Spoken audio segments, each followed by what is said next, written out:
Have you ever caught yourself changing the way you speak, dress, or act depending on who's around you? And if so, have you ever asked yourself, why? From what we post on social media to how we interact with friends, teachers, or even strangers, our identity, or at least the version we show to the world, changes ever so slightly, and sometimes even drastically. And for a lot of us, this doesn't start in adulthood. It starts much earlier than we expect.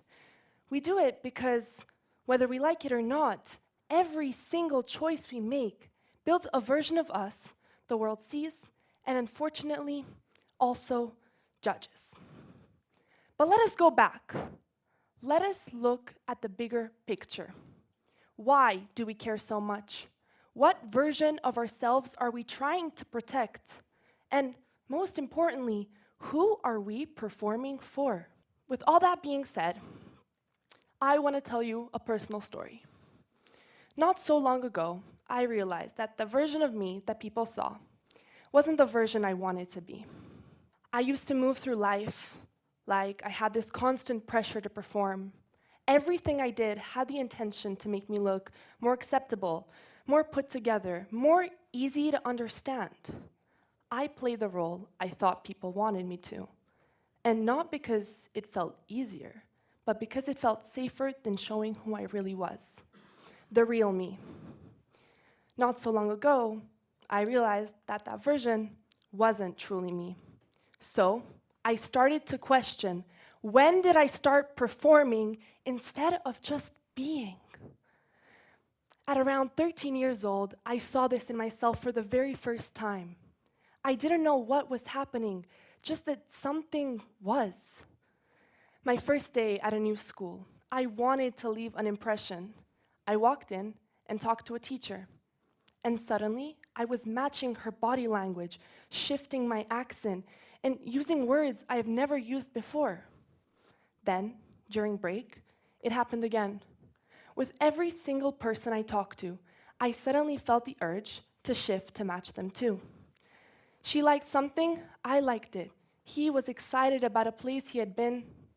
I acted like I'd been there. She believed in something, I pretended I did too. But when all these groups formed, all the masks I wore stopped fitting together. Was I supposed to be a Star Wars fan with him? Or wait, that was with her. Did she think the earth was flat? Or wait, no, that was him. As you can already tell, all those carefully curated versions of me finally collided. And honestly, it was exhausting. So, one day, I decided to stop. I stopped trying to be relatable to everyone and only engaged when I really connected with something someone said. And suddenly, I found myself building stronger friendships with people I genuinely had something in common with. That's when I realized something important. Personal branding isn't just something influencers invented. It's something we all do. We do it naturally, every day. And it is okay because we are all human. Where it becomes dangerous, though, is when we do it for validation instead of identity. For a long time, I found myself chasing that kind of validation I saw my friends getting on social media. I'd see a post perform well and think, okay, maybe I should post something like that. And even though the photos looked fine and I ended up getting the likes, the people who really knew me could tell that wasn't really me. It's funny because I was performing for an audience that wasn't even asking for a performance. And somewhere along the way, I edited out the parts that made me, me. And so eventually, I stopped posting altogether. Because my conscience kept saying, this is not me at all. But the scary part was, I didn't know what was me anymore. And that's because, whether we like to admit it or not, every single one of us here wants to be liked, seen, and understood.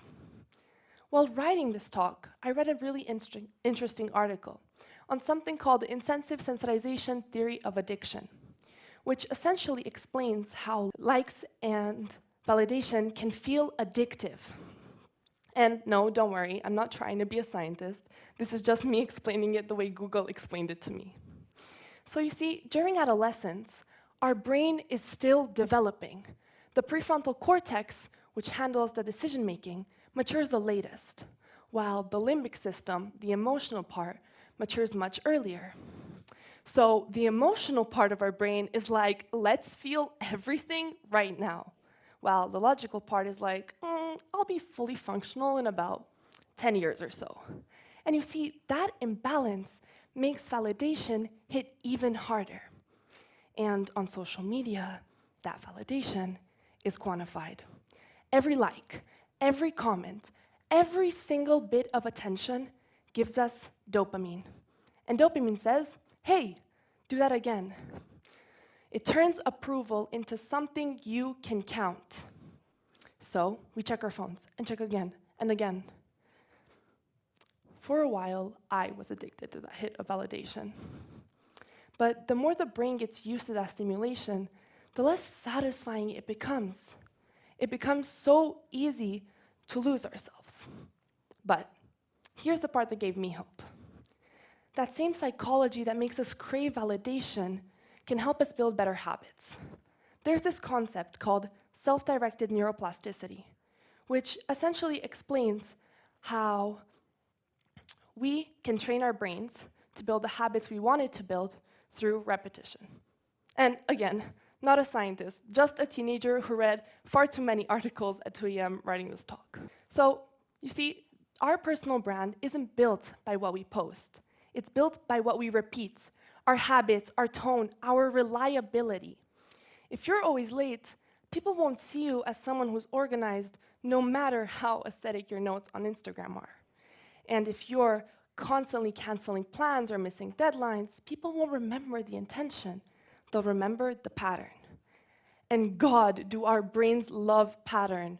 And so do people. And this is exactly why mindfulness matters. Because we can't show up emotionally, socially, or even academically as our best selves if all of our energy is consumed by comparison and scrolling. And before you start, no, this isn't one of those read instead of scroll speeches. Instead, it is a reminder that even 1 hour spent doing something that fills you rather than emptying you can reshape your mental space. Real personal branding starts in the mind, not the camera roll. And that's something I started noticing everywhere, even outside teenage life. A few months back, I attended a marketing seminar where KFC's marketing team spoke. They were talking about how their engagement and scales had skyrocketed. And not because they introduced some new professional strategy or acted more like a brand, because they acted more like real people. Their team posted things they genuinely found funny, and they replied to comments like real human beings, not a corporation. And people connected with it.